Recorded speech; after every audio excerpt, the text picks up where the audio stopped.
Kiranya Tuhan berkenan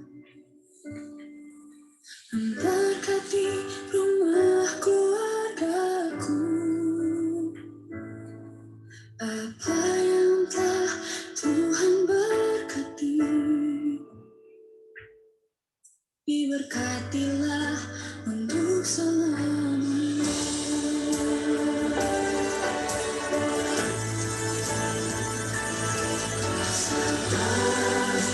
Tuhan melindungi, Tuhan menyinari dengan wajah-Nya, dan beri kasih karunia, damai sejahtera. Yesus baik bagiku.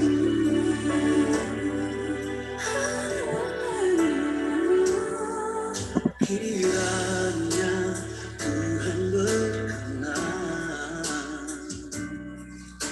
memberkati rumah keluargaku. Apa yang telah Tuhan berkati, diberkatilah untuk selamanya.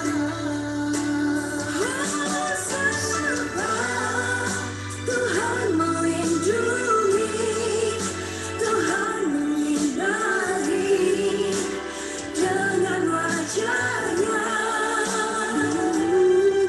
dan beri kasih karunia, damai sejahtera. Yesus baik bagiku, Tuhan baik bagiku,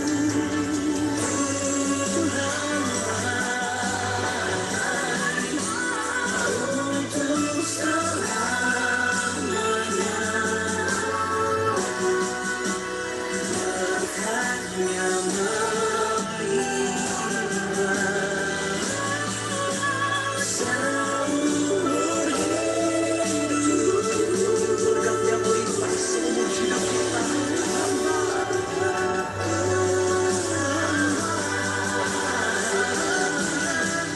Untuk selamanya.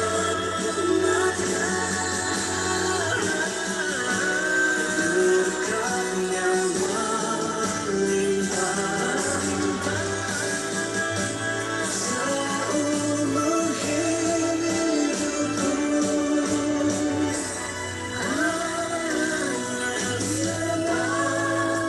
Tuhan melindungi, Tuhan menyinari dengan wajah-Nya,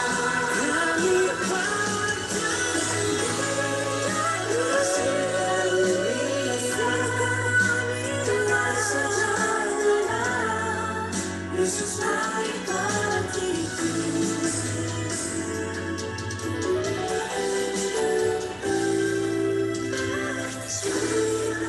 Yesus baik bagiku.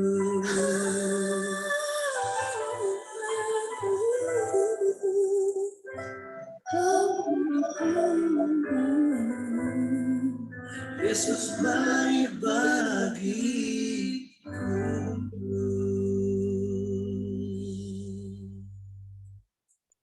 Amin.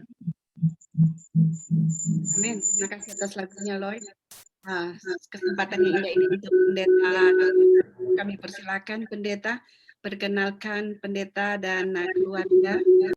Kami persilakan. Oh, baik. Selamat malam bagi kita semua. Selamat malam, Oh, pendeta. dengar suara saya, puji Tuhan. Ya. Terima kasih banyak Bapak Simorangkir yang telah menghubungi kami beberapa saat lalu, menyampaikan bolehkah ada kesempatan untuk melayani. Saya mengatakan terima kasih banyak untuk kesempatan diberikan. Terima kasih juga kepada penatua jemaat dan juga majelis jemaat yang telah mengizinkan kami untuk melayani pada saat ini. Dan Kure Sumanga Buddha-Buddha, Pastor Tumbarante, untuk kesempatan boleh diberikan kepada kami untuk melayani. Kebetulan saya dari Toraja, Pak Pendeta dari SLAME Bali. Saya tamat SMP, tamat SMA dari SLAME Bali. Oh ya, wow, luar biasa ini. Kurang semangat. Ya, Kursuma. Terima kasih. Ya. Iya. Oh, Saya setelah itu saya melanjutkan studi ke Unclub. oke. Iya, lalu setelah itu penempatan di Siantar. Oh, Jadi saya kalau Dolok Saribu itu dari Sumatera Utara, ah, namun orang tua saya sejak saya umur 1 tahun sudah ke Sulawesi sampai kuliah di sana. iya, Jadi mungkin cukup fasih saya kalau bahasa Manado. iya. Hmm, Saya lihat di sini banyak dari Nado. Kawanua. Iya. Malam baik bagi kita semua. Malam Kalau baik. di Manado ada DP istilah, kalau orang bilang Abeya. shalom, ngoni Abeya. bilang Malam baik. Damai di hati. Iya, betul sekali. Jadi kalau Damai orang di bilang hati. dari mimbar itu shalom, kong biasa tuh umat bilang Damai di hati. kong bilang damai di hati. Amen, Apa amen. orang ulang tuh yang biasa di sana kan? Shalom, Damai di hati. Damai di Damai hati. di hati. damai di hati. Jadi saya melihat juga di sini ada Bapak Simorangkir, Bapak Limbong. Limbong ini Bapak atau Ibu ya? Kemudian Bapak Simanjuntak ya, kebetulan istri saya Simanjuntak. Oh, Jadi Wow. Hora Samang. orang. Hmm. Baik, saya Horas pendeta. Bah Hora Samang, Hora Samang. Simanjuntak do perni jabu bah. Hmm. Jadi rasanya berbahagia ya. Kita boleh bertemu meskipun sepertinya tidak ada yang saya kenal ya. Amin. Saya coba lihat-lihat tadi apakah ada yang saya kenal. Ya, tidak ada yang saya kenal. Mungkin dengan beginilah, dengan situasi Zoom begini kita boleh saling kenal. Setidaknya, kalau kita tidak berjumpa di Indonesia, kita boleh saling lihat. Nanti ketemu di sorga, saya bisa lihat, oh ini Ibu Jane yang kemarin jadi MC. Oh ini Bapak Lloyd Simorangkir yang mengundang. Oh ini Pendeta Tumbarante yang melayani di Ciasdak. Wah puji Tuhan rasanya senang sekali. Wah ini ada Bapak Wewengkang.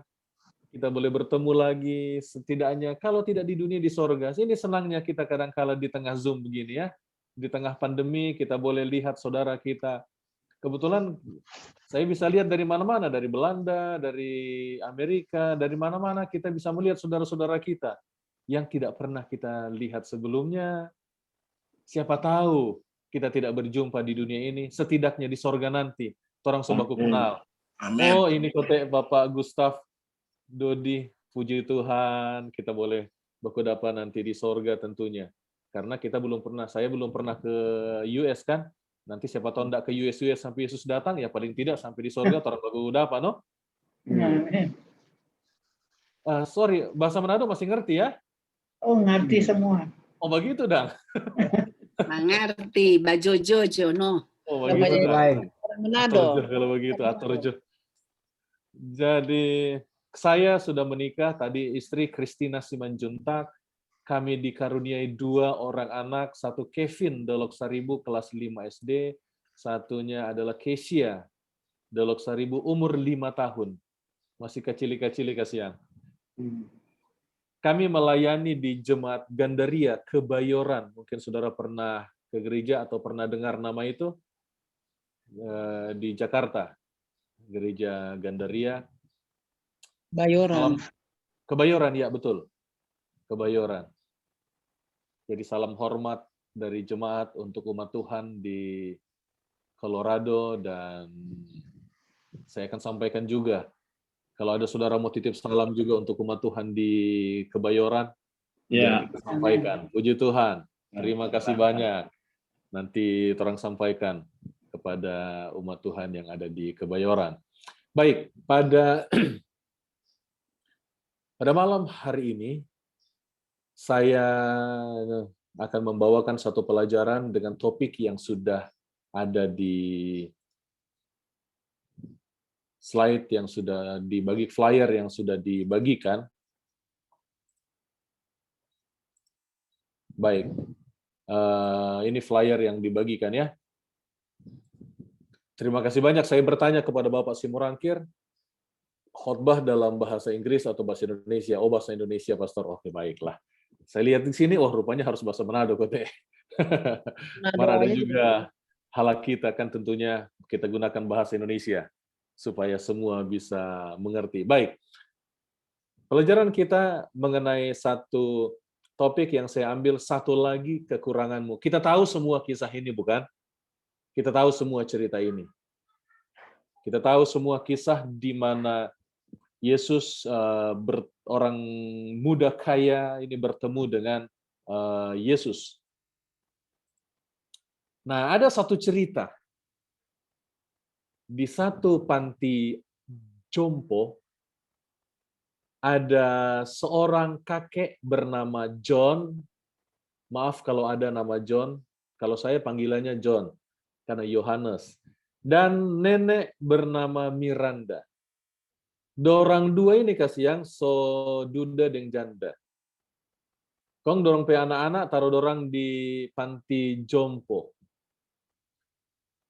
Lalu si kakek John memperhatikan nenek Miranda. Semakin hari dia lihat, semakin cantik nenek ini. Aduh, ini hati semulai berbunga-bunga kasihan. Aduh, ini nenek makin hari makin cantik kita lihat. Semakin hari semakin cantik dan rasanya sudah pubertas ke-3 atau ke-4 setau ini kakek. Kalau makan, kalau antri makan, kalau lagi worship atau lagi ketemu di mana saja, itu kakek balirik-lirik pan nenek. Aduh, gagah sekali nenek kasihan. Aduh, kita suka sekali nih nenek. Marnin tahu bagaimana cara mau bilang tuh, aduh, kong dia tolak. Aduh, peso sekali gitu kalau dia tolak. Bagaimana dong ini? Lalu coba dia lihat, tapi rasanya hati ini sangat menggebu-gebu dan dia tidak tahan lagi. Karena dia sudah tahan lagi. Satu kali dia datang sama nenek Miranda dan berkata kepada nenek, "Nenek, kamu cantik sekali. Saya sudah memperhatikanmu sekian lama. Dan aku mencintaimu. Will you marry me?" Tuh nenek pakai bahasa Manado. Itu nenek lihat sama kakek lalu berkata, "Oh yes, yes," katanya. Itu kakek langsung lompat kegirangan, dia sampai di kamar, dia lupa. Itu nenek bilang apa tadi, Dang? Iya atau tidak ya? Kita mau tanya ulang tuh nenek. Nenek karena bilang apa tadi? Iya atau tidak? Malu sekali mau tanya ulang. Aduh, bagaimana ini? Dia coba pikir-pikir, apa nenek bilang tadi? Ya iyakah, tidakkah? Aduh, stres ini kakek. 1 hari berlalu, namanya so tua kasihan. 2 hari berlalu, so lupa dia. Aduh, semangat sekali kita tadi, malah kita lupa apa tuh kakek itu nenek bilang. 1 minggu berlalu, 2 minggu berlalu, ini so ke-3 minggu kasihan.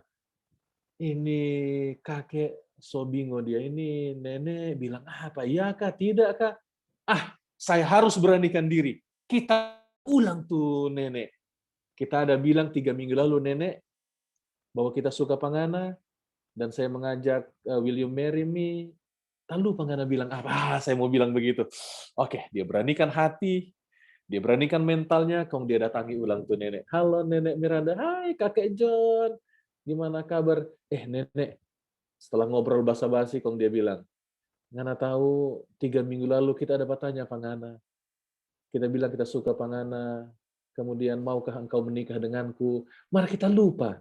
Apa ngana jawab tempo hari? Aduh, tuh nenek bilang, syukur ngana bertanya ulang. Karena kita ingat, kita jawab iyo, mari kita lupa pas apa kita jawab. Jadi, ini kisah kakek dan nenek ini menarik. Dorang saling mencintai, marnin tahu DP jalan. Jadi, sometimes dalam perjalanan kehidupan rohani, kadang-kadang mungkin kita seperti begini. Kita lupa kita cinta apa Tuhan, kita lupa atau mungkin kita jawab iyo, mari kita lupa pas apa. Tapi inilah kita punya pelajaran. Ini mungkin sekedar cerita, tapi kita akan ambil makna pelajaran di akhir pelajaran kita pada malam hari ini. Ini kisah cinta. Ini dia. Ini adalah kisah di mana seorang pemuda yang kaya bertelut di hadapan Yesus dan berkata, "Guru yang baik, what shall I do to inherit eternal life?" Oh, kita tahu semua ceritanya, bukan ini. Yesus bilang, apa yang kau tahu? Oh, turuti firman. Lalu Yesus mengatakan hal ini.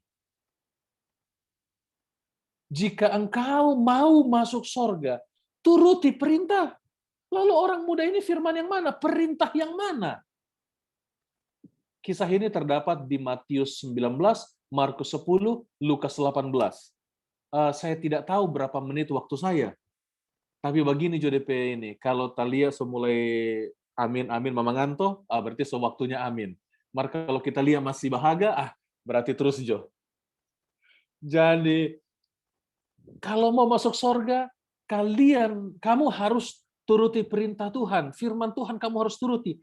Lalu orang muda ini tanya, firman yang mana Tuhan? Ini di Matius 19, Tuhan bilang, jangan membunuh, hukum keberapa? Hukum ke-6. Jangan berzinah, hukum ke-7. Jangan mencuri, hukum ke-8. Jangan mengucapkan saksi dusta, hukum ke-9. Hormatilah ayah dan ibumu, hukum ke-5. Kasihilah sesamamu manusia, hukum ke-10. Setelah melihat jawaban Yesus, inilah hukum yang harus dituruti untuk masuk dalam kerajaan sorga. Bukankah saudara melihat ada hal yang janggal di sini? Hal yang aneh di sini. Yang pertama adalah susunannya tidak benar. Harusnya kan hukum ke-5, 6, 7, 8, 9, 10. Tapi yang Yesus ucapkan 6, 7, 8, 9, 5, 10. Kemudian kejanggalan kedua adalah di mana hukum pertama sampai hukum keempat. Kenapa Yesus tidak menyebutkan semua hukum itu? Jangan ada Allah lain di hadapan hadiratku. Jangan membuat patung dan turut menyembah kepadanya. Jangan menyebut nama Tuhan Allahmu dengan sembarangan. Ingat dan kuduskanlah hari Sabat. Hormatilah ayahmu dan ibumu. Dan seterusnya sampai ayat hukum yang ke-10. Kenapa Tuhan tidak sebutkan secara berurutan? Kenapa Tuhan tidak sebutkan teristimewa 4 hukum yang pertama? Apakah dengan menuruti 6 hukum terakhir ini sudah pasti masuk surga? Itu pelajaran kita pada malam hari ini. Kita tunduk kepala sejenak, kita bersatu di dalam doa. Tuhan Allah Bapa kami yang penuh kasih, di hadirat-Mu pada malam hari ini kami datang menaikkan syukur. Kesempatan kami dapat bertemu dengan umat Tuhan di Colorado, Indonesia, Amerika, Seventh-day Adventist Church. Kami boleh bersekutu dalam malam permintaan doa. Satu nasihat dari Ellen White untuk mengadakan malam permintaan doa, dan untuk mana kami dapat mengingat Tuhan setengah pekan yang telah berlalu, dan percaya Tuhan memberkati setengah pekan yang berada di hadapan kami. Memberkati kami ketika hendak mempelajari firman Tuhan. Urapi hamba-Mu, kuasai hati, pikiran, dan lidah hamba-Mu, sehingga hanya firman Tuhan yang hamba sampaikan.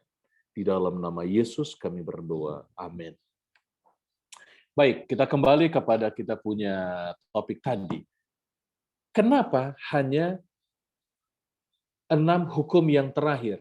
Bagaimana dengan 4 hukum yang pertama? Baik. Untuk mengetahui kenapa Yesus hanya menyebut 6 hukum yang terakhir, maka kita perlu tahu siapa orang yang bertanya itu. Karena ayat ini ditujukan memang kepada saudara dan saya sebagai third person, tetapi second person-nya adalah orang yang bertanya ini. Kita perlu tahu siapa dia. Yesus berbicara kepada orang ini. Apa jawaban Yesus? Itu tadi, 6 hukum. Dan siapa orang ini? Saya mengambil dari tulisan Ellen White dalam Alfa Omega jilid 6 halaman 135 dan 138.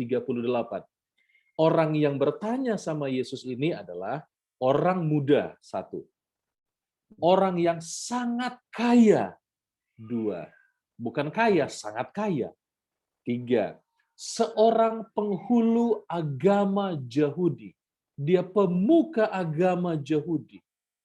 Atau jangan-jangan dia ini salah satu direktur kali ya di conference mungkin, atau seorang yang punya posisi dalam keagamaan, kalau itu di gereja kita. Wah, 4 lebih hebat lagi, ia salah seorang anggota majelis Yahudi. Kalau di Advent mungkin dia anggota eksekutif committee, baik dari uni mungkin atau dari conference. Dia sudah direktur, dia seorang anggota Exkom, seorang anggota majelis yang dihormati. Yang kelima, dia pemimpin yang memegang satu jabatan besar, tentunya di agama, yang penuh tanggung jawab. Jangan-jangan orang ini ketua divisi yang datang, istilahnya begitu ya, atau ketua uni yang datang sama Yesus. Orang Yahudi sangat menghormati 4 hukum pertama dibandingkan 6 hukum belakangan. Orang Yahudi lebih menghormati Allah daripada sesama manusia.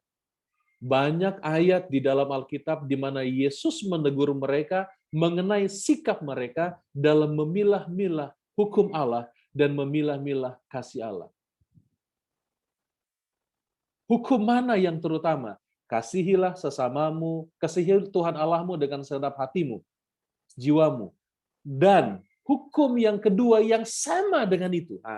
Berapa kali Yesus mengutarakan hal-hal yang seperti ini? Dalam Matius 23:23 Yesus berkata juga, engkau memberikan persepuluhan persembahan kepada Tuhan, tapi ada hal yang kamu abaikan, yaitu belas kasihan kepada sesama manusia. Yang satu harus dilakukan, yang lain jangan diabaikan. Banyak case di mana Yesus mengatakan kepada orang Yahudi, benar kamu menghormati Allah, tetapi di saat yang sama, kamu juga harus menunjukkan hormat dan kasih kepada sesama manusia. Karena bagi orang Yahudi, penghormatan kepada Allah nomor 1, kepada manusia ya nomor sekian mungkin. Tapi melalui kisah ini, Yesus justru menegaskan, kalau mau masuk surga, 4 hukum pertama tidak perlu mereka diajari.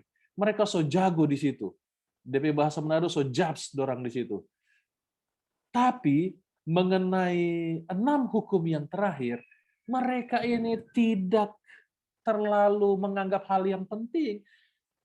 Makanya Yesus mengatakan kepada orang muda ini, kalau kamu mau masuk surga, turuti 6 hukum ini juga. Yesus tidak perlu menyebut 4 yang pertama.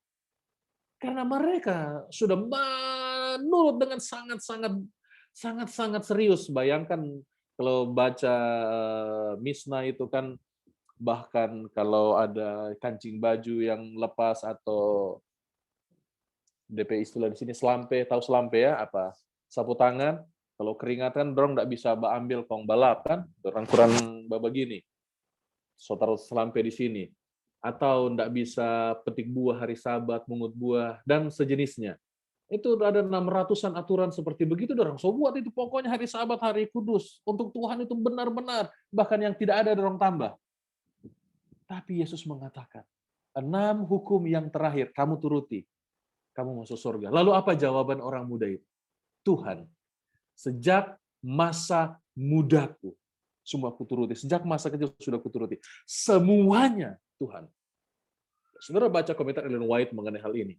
Dia tidak berdusta. Pemuka agama ini tidak berdusta. Dia benar-benar menuruti semua perintah Allah tanpa cacat. Tapi Tuhan bilang, kamu tidak layak masuk kerajaan sorga. Masih ada satu lagi yang kurang, meskipun kamu sudah menuruti semua perintah Allah.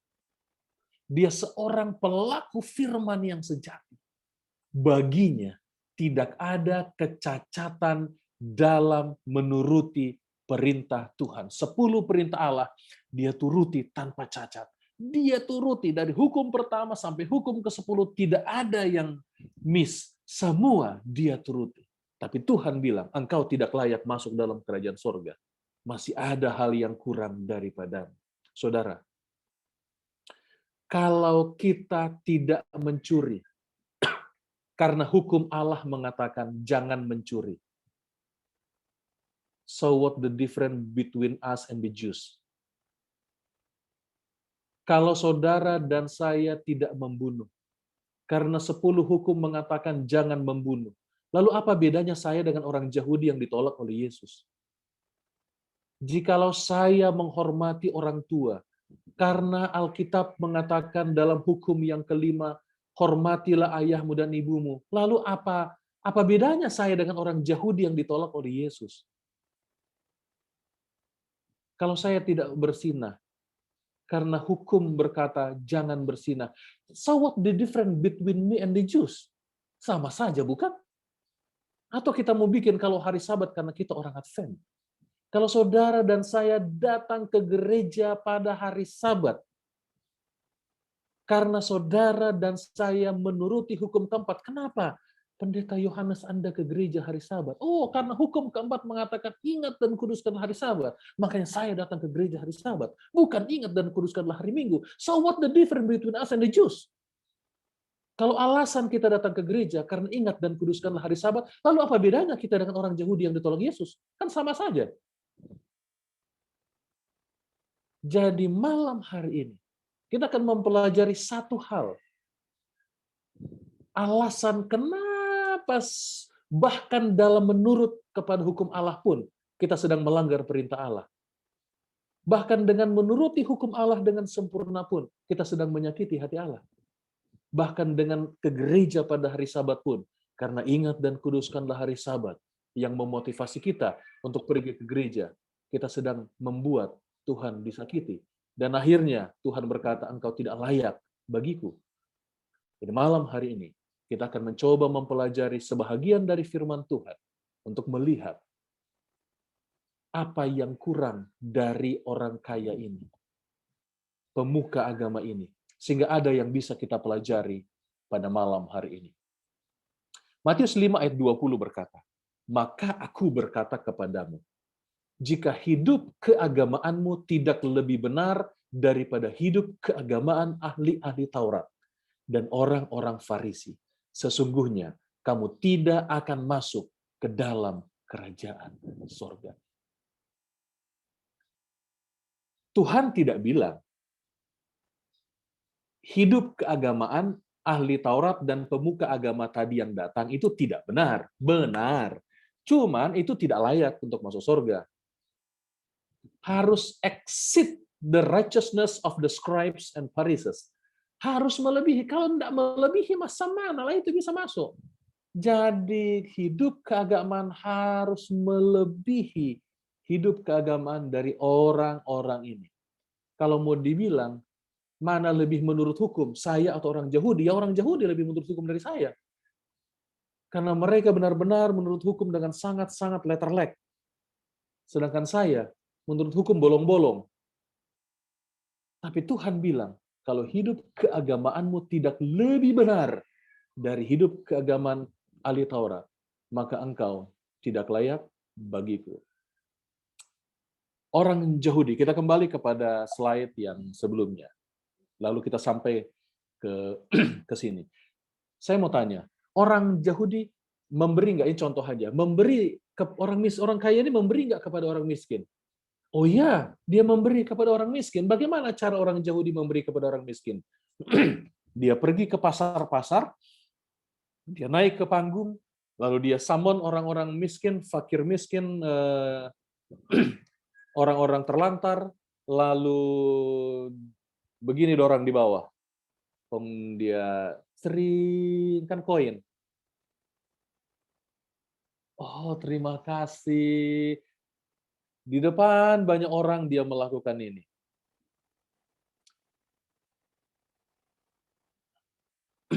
Yang memberi ini mencuri enggak? Membunuh enggak? Enggak. Dia sedang menuruti perintah Allah, bukan? Dia sedang menuruti perintah Allah untuk mengasihi sesama manusia. Dia sedang mengasihi sesama manusia, bukan? yang Tuhan bilang ini, kasihilah sesama manusia, dia sedang mengasihi, bukan? Tapi Tuhan berkata, kalau tangan kananmu memberi, tangan kirimu jangan tahu. Karena kalau tangan kananmu memberi, tangan kirimu tahu, maka engkau sudah mendapatkan upahmu, bukan di sorga, tapi engkau sudah dapat upahmu di dunia ini. Jam berdoa, orang Yahudi punya 3 jam berdoa, 3 waktu berdoa. Makanya Daniel, kalau baca Daniel, berdoa dia 3 kali sehari seperti biasanya menghadap ke Yerusalem. Itu sebabnya dia ditangkap dan masuk ke gua singa. Dan ketika sudah mendekati jam untuk berdoa, dia lihat jam. Oh, 3 menit lagi waktu berdoa. Kan bunyi DP bel. Kong dia jalan, pas di persimpangan jalan, di perempatan jalan, tiba-tiba bel untuk berdoa berbunyi, dia langsung berdiri di jalan, menadahkan tangannya ke atas dan berdoa, Tuhan, saya bersyukur karena saya dilahirkan sebagai orang Yahudi dan bukan orang kafir. Saya bersyukur karena saya dilahirkan sebagai laki-laki dan bukan sebagai perempuan. Dan dia melanjutkan doanya. Dia berdoa, berdoa. Dia menuruti perintah Tuhan, menuruti perintah Tuhan. Tapi bagi Tuhan, dia tidak layak untuk kerajaan surga. Berdoa tidak seperti itu, Tuhan bilang. Berdoa bagaimana? Masuklah ke kamarmu, itu sebabnya aku berkata kepadamu, Matius 6, kalau engkau mau berdoa, masuklah ke kamarmu, tutuplah kamarmu, dan berdoalah. Karena Bapamu yang di sorga bisa melihat engkau dari tempat yang tersembunyi. Sedang melakukan perintah Allah, tapi di mata Tuhan, mereka sedang melanggar perintah Tuhan. Saudara bisa bayangkan kalau itu terjadi kepada saudara dan saya. Pemuka agama ini menuruti perintah Tuhan. Dia menganggap dia sedang menuruti perintah Tuhan. Tapi di mata Tuhan, orang yang sedang menuruti perintah Tuhan ini sedang melanggar perintah Tuhan. Saudara yang dikasih oleh Tuhan, kita akan coba pelajari malam hari ini mengenai hal itu. Supaya jangan sampai kita seperti pemuka agama ini. Berpikir bahwa kita sedang menuruti perintah Allah. Tetapi di mata Tuhan, saya sedang melanggar perintah Tuhan. Agar dengan demikian tentunya kita tidak sia-sia menjadi orang Kristen, apalagi jadi orang Advent. So capek-capek tidak kerja hari Sabat, so capek-capek tidak makan ini, tidak makan itu, tidak merokok, tidak ini, kok tidak masuk surga le. Aduh. Jadi mari kita akan pelajari firman Tuhan ini di bahasa Manado. Yesus berkata, hidup keagamaanmu tidak lebih benar dari orang Farisi, maka engkau tidak masuk surga. Tidak lebih benar dari orang Farisi, engkau tidak masuk surga. Saya ambil beberapa komentator ini dari Barnes. Dalam ayat 20 ini, Tuhan menyatakan bahwa keagamaan atau kebenaran orang yang percaya kepadanya harus lebih benar daripada hidup keagamaan atau kebenaran ahli-ahli Taurat dan orang-orang Farisi. Mereka menuruti hukum, tetapi seringkali mereka melupakan inti hukum Taurat, yaitu kasih yang murni kepada Tuhan dan terhadap sesama manusia. Ini komentator Alkitab, saya ambil dari Barnes ini.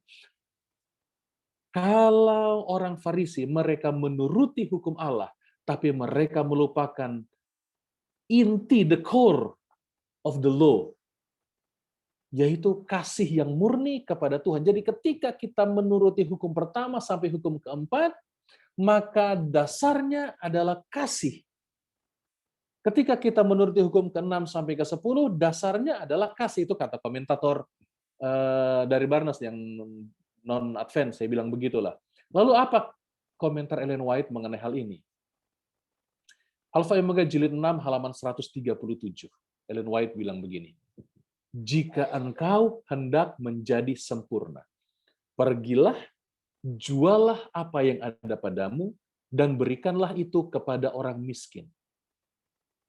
Kristus membaca hati penghulu itu.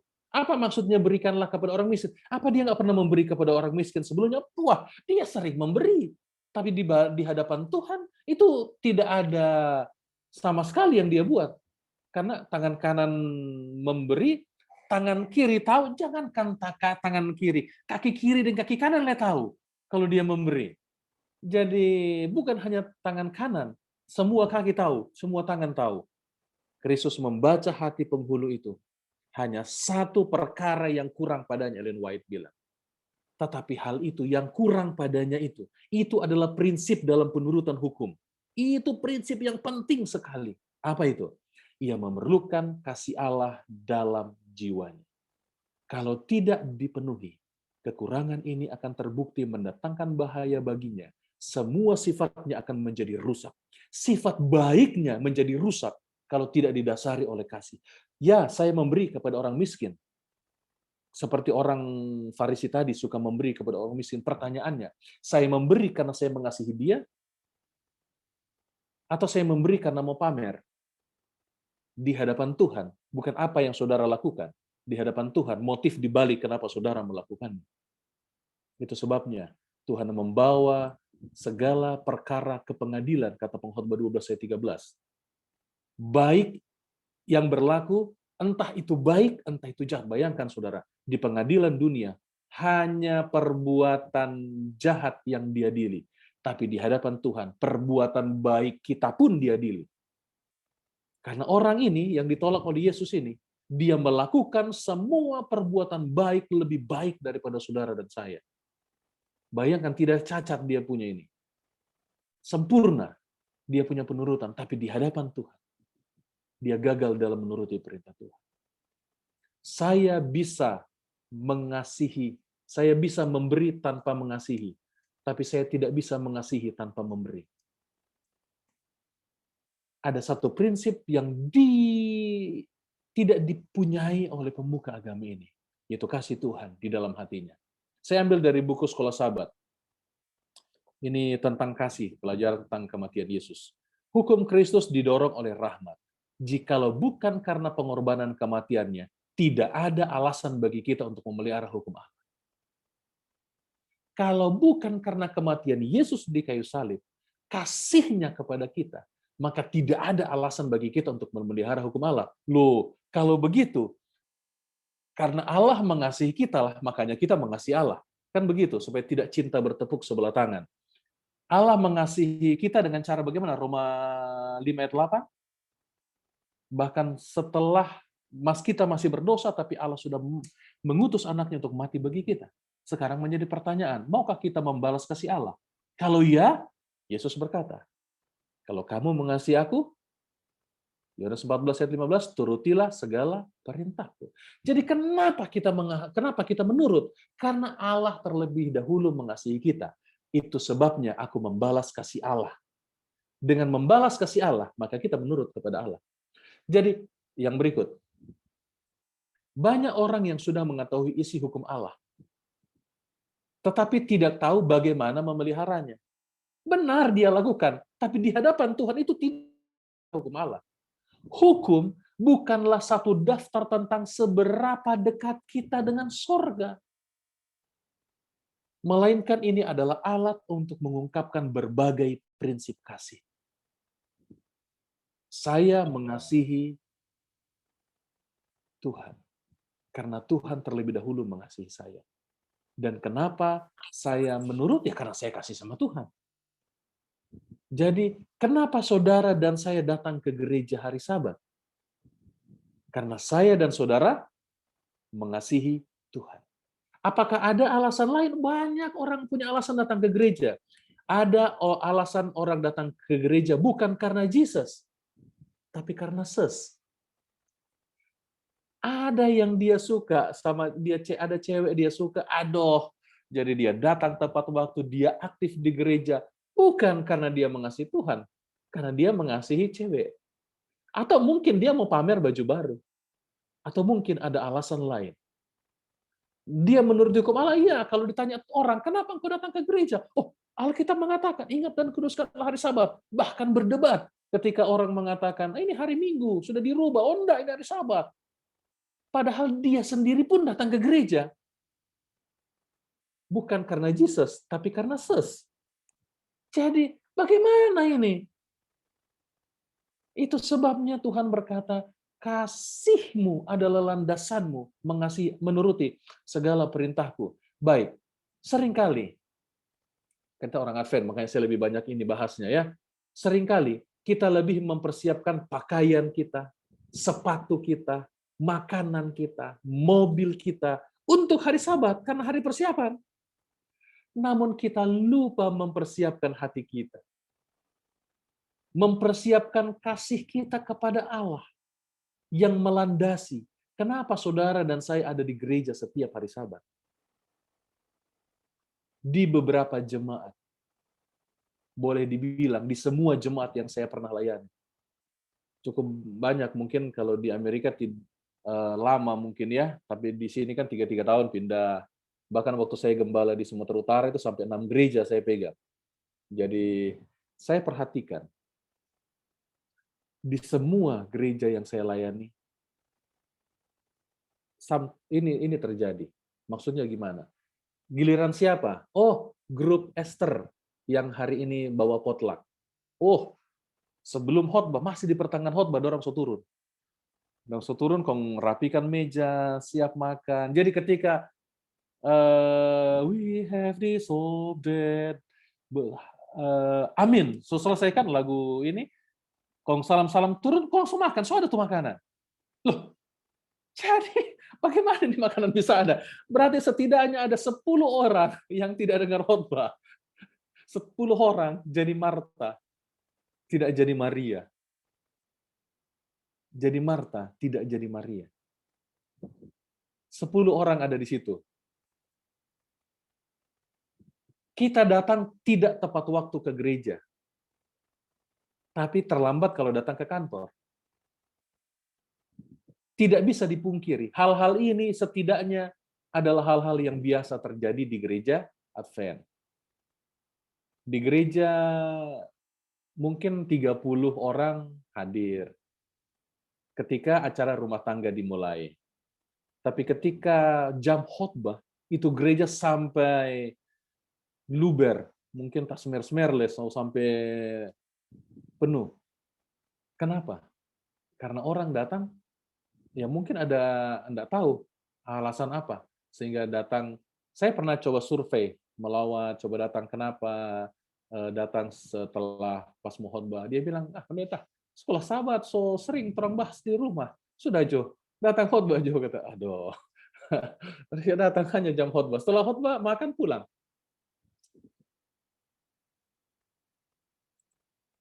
Kenapa hal-hal ini bisa terjadi? Karena saya datang ke gereja untuk menuruti hukum keempat. Ingat dan kuduskanlah hari Sabat. Kenapa hal-hal tadi ini bisa terjadi? Karena saya orang Advent. Makanya saya datang ke gereja. Atau lebih soal lagi, karena saya pendeta Advent. Masa iya pendeta terlambat? Karena saya ketua jemaat, makanya saya datang. Masa iya ketua jemaat terlambat? Bikin malu sekali tuh. Alasan-alasan ini, karena memang saya datang untuk menuruti hukum Allah. Saya datang bukan karena mengasihi Allah. E.T. Jones, ini pioneer gereja kita, dia berkata tahun 1890. There are 3 types of Christian as they relate to a day of worship. There are Sunday keepers, Saturday keepers, and Sabbath keepers. Wow. Kalau Sunday keepers, oke lah. Tapi ini ada Saturday keepers, ada Sabbath keepers. The distinction between the last two is crucial to note. Anyone can be a Saturday keeper. After all, it is the right day. But it takes the infilling of the Holy Spirit to be Sabbath keeper. Only in loving relationship to the God of the universe do we discover the true meaning of Sabbath. Keeping Saturday is right, but keeping Sabbath is spiritual. Ketika saudara dan saya datang ke gereja pada hari Sabatnya yang kudus, hanya saudara dan Tuhan yang tahu. Saudara adalah Sabbath keeper atau saudara dan saya adalah Saturday keeper. Hanya saudara dan Tuhan yang tahu.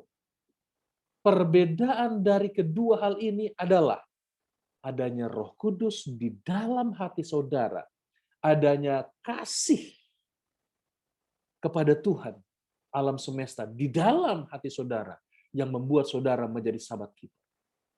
Saudara dan saya dapat menjadi Saturday keeper. Datang hari Sabat, tapi hati saudara dan saya ada di mana? Datang hari Sabat mungkin saja bukan karena Jesus, tapi karena ses. Mungkin saja saudara datang ke gereja hari Sabat karena mau pamer mobil baru, baju baru, atau karena mau tampil di depan. Banyak alasan. Hanya Tuhan dan saudara yang tahu apa motif saudara dan saya datang ke gereja hari Sabat. Tapi malam hari ini, saya mengajak saudara untuk mempelajari dari kegagalan orang Farisi tadi, pemuka agama tadi. Dia menuruti semua hukum Allah, tapi tidak ada kasih di dalam hatinya kepada Allah yang menjadi landasan penurutannya. Kalau mungkin saja selama ini saya menurut kepada Tuhan, bukan karena kasih, ya karena hak ingat dan kuduskan hari Sabat. Lebih sesuai lagi karena TPCB Advent, tapi Ajus Advent. Mau tidak mau ya saya harus datang ke gereja hari Sabat. Kalau dapat toki nanti kan kalau tidak ke gereja, banyak alasan. Tapi saya mau mengajak saudara adanya Roh Kudus di dalam hati kita untuk mengasihi Allah. Dan bukti kita mengasihi Allah adalah menurut. Saya dapat menurut tanpa mengasihi. Tapi saya tidak bisa mengasihi tanpa menurut kepada Allah.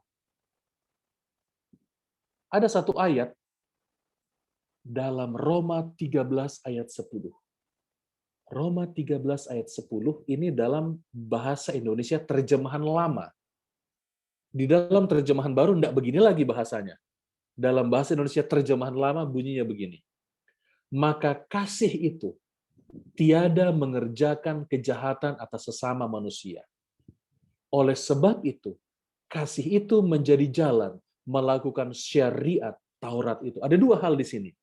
Kasih membuat kita berbuat baik kepada sesama, tidak berbuat jahat kepada sesama. Kenapa saya tidak berbuat jahat kepada sesama?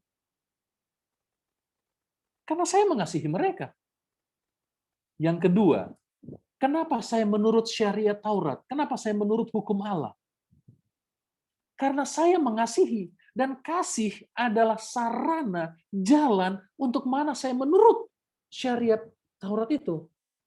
Dalam bahasa Indonesia terjemahan baru nggak ada lagi kalimat ini. Sudah agak sedikit berubah. Tapi dalam bahasa Indonesia terjemahan lama, kalimat ini ada. Jadi kenapa saya menurut? Karena saya mengasihi. Baik mengasihi Allah, baik mengasihi sama manusia. Kenapa saya tidak mencuri barang orang itu? Karena saya mengasihi orang itu. Saya tidak berbuat jahat kepada sesama manusia karena saya mengasihi dia. Saya mengasihi sesama manusia. Kenapa saya menurut kepada Allah, menurut Taurat Allah? Karena saya punya kasih kepada Allah. Dan kasih saya kepada Allah menjadi jalan saya melakukan hukum Taurat itu. Malam ini, saya akan, karena masih bahagia semua kan, malam ini saya mau cerita tentang satu orang bernama Rabbi Eliezer Silver. Rabbi Eliezer Silver.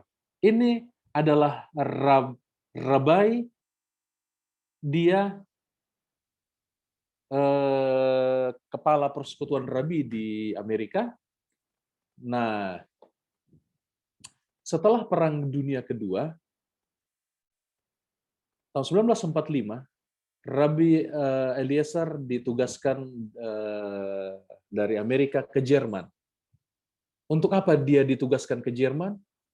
Untuk memberikan dorongan, semangat kepada orang-orang Yahudi yang selamat dari Perang Dunia Kedua. Kita tahu bersama orang Yahudi bahkan Holocaust ya. Dia ke Jerman, ke Eropa, dia dengan temannya ada 2 orang. Mereka pergi ditugaskan, lalu mereka sampai di sana. Sampai di sana mereka dengar katanya ada, jadi orang tuanya orang Yahudi ini, bapak mamanya sudah meninggal, tapi anak-anaknya masih banyak. Itu mereka ada di monasteri di Prancis Selatan, di Alsace-Lorraine. Wah, pergilah mereka ke sana. Sampai di sana, mereka lihat, iya benar, ini anak-anak Yahudi. Karena wajahnya kan wajah Yahudi, bukan wajah Jerman. Bukan wajah Eropa. Ini orang Yahudi ini. Lalu dia ketemu sama kepala biara, dan berkata, bolehkah saya membawa anak-anak saya ini? Ini orang Yahudi. Papa mamanya sudah mati karena waktu Holocaust Jerman itu kan. Saya mau bawa pulang mereka. Oh, tidak boleh kamu bawa pulang. Kamu punya surat-suratnya bahwa ini orang Yahudi? Coba panggil mereka. Dipanggil namanya Schwartz. Schwartz datang. Harusnya kan namanya Benjamin, Aser, Abraham. Nggak ada lagi nama-nama. Pokoknya nama anak-anak itu, tidak ada lagi nama-nama anak Yahudi. Sudah nama-nama Eropa semuanya nama anak itu. Dipanggilin nama tuh, mana? Gak ada lagi orang Yahudi mereka. Apa buktinya bahwa ini orang Yahudi? Tidak ada. Ada surat-suratnya? Tidak ada. Kepala biara bilang, kalau kamu bisa buktikan bahwa mereka orang Yahudi, silakan bawa. Waduh. Dia jalan-jalanlah Rabbi Eliezer Silver ini dan temannya, dia lihat anak-anak ini banyak dan orang Yahudi semua, jelas kelihatan wajahnya. Tapi mereka tidak punya bukti bahwa mereka orang Yahudi.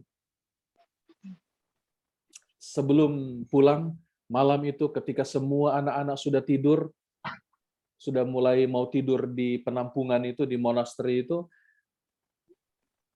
Rabbi Eliezer bilang, bolehkah saya melihat mereka terakhir kalinya sebelum pulang ke Amerika? Oh boleh, silahkan. Jadi itu kan bangsal yang atas bawah, tempat tidur bertingkat, lalu masuk di lorong-lorongnya, inilah mereka berdua. Mereka menyanyikan lagu Shema. Lagu Shema adalah Ulangan 6 ayat 5-7. Lagu itu adalah, Tuhan itu adalah kita kalungkanlah pada lehernya, ajarkanlah berulang-ulang kepada anak-anakmu ketika engkau tidur, ketika engkau bangun, ketika engkau berjalan, ketika engkau duduk, dan ini kan lagu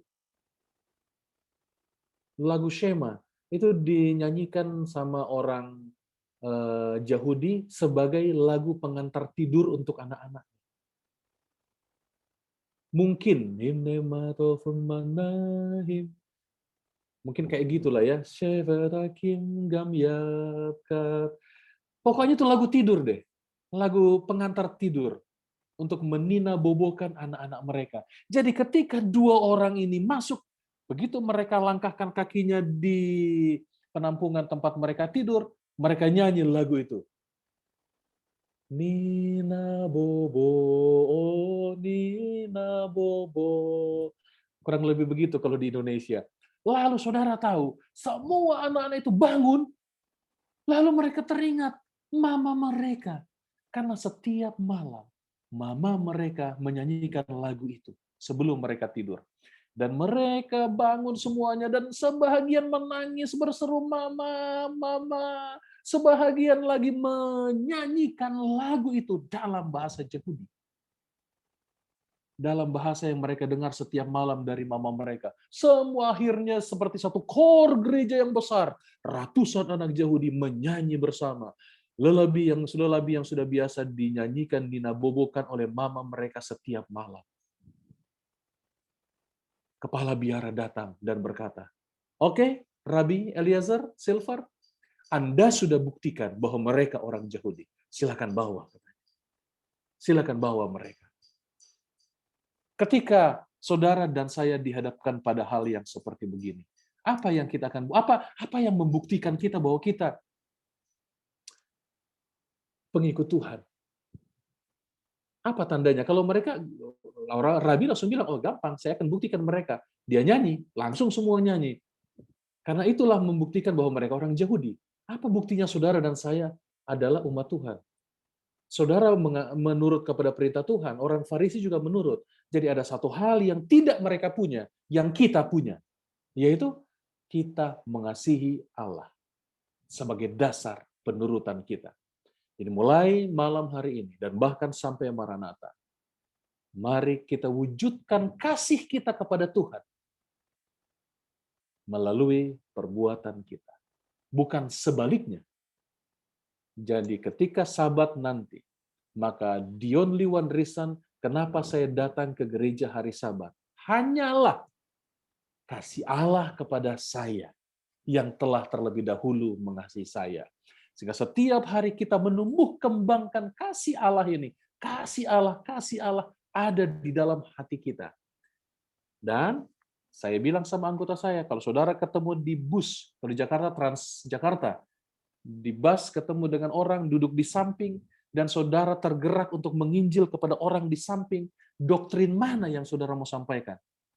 Jangan ceritakan doktrin Sabat. Jangan ceritakan Ellen White apalagi. Jangan ceritakan haram halal, tapi ceritakan kasih Yesus kepadamu dan kepadanya. Ceritakan Yesus, tinggikan Yesus, dan tinggikan Yesus di dalam hidup kita. Karena Tuhan berkata, barang siapa mengangkat aku lebih di atas dunia ini, aku ditinggikan dari muka bumi ini, maka aku akan menarik semua orang datang kepadaku. Dengan demikian, kasih kita kepada Tuhan yang menjadi dasar semua penurutan kita, perbuatan kita, dan alasan kenapa saya mengasihi orang dan menurut kepada Tuhan. Saya bawa firman Tuhan ini di dalam nama Yesus. Amin. Amin. Amin. Amin. Amin. Terima kasih, Pendeta. Nah, Terima kasih Pendeta. Amin. Sangat tersentuh hati, terketuk, dan terbang rohani. Saya ingat dulu Amin. suami saya sering bilang, kamu ini Advent dari kandungan, saya ini Advent cangkokan. Tetapi pernah saya ditinggal karena lagi masa potluck, dia sudah duluan ke gereja. Karena dia bilang, selalu saya yang harus nunggu kamu, lama sekali saya bilang. Kamu ini tidak bikin apa-apa, saya harus masak, saya siapin ini, kamu tidak bikin apa-apa. Jadi pertengkaran lagi. Jadi begitulah, namun kita harus perbiasakan bagaimanapun. Jangan sampai terlambat datang ke gereja ya, karena potluck. Terima kasih Pendeta, ada banyak hal yang kita pelajari, kita dapati dari pelajaran firman Tuhan yang Pendeta sampaikan malam ini. Terima kasih, dan sebagai lagu tutup, baiklah Lloyd, kami persilakan lagu tutupnya. Thank you, Kak Jen. You're welcome.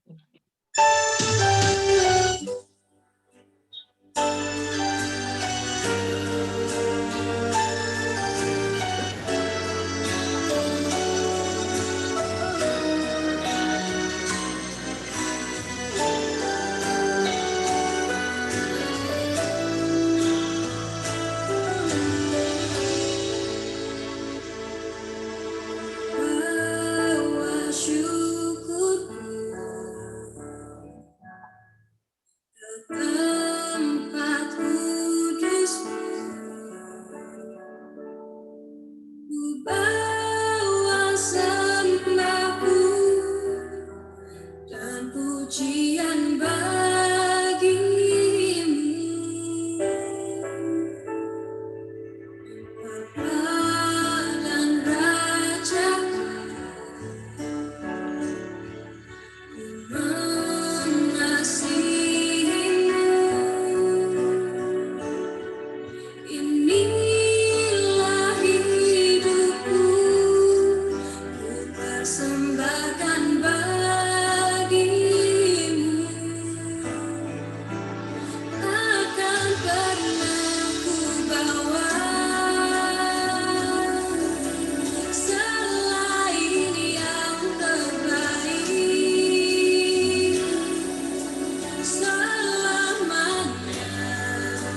saya Rusman Junta.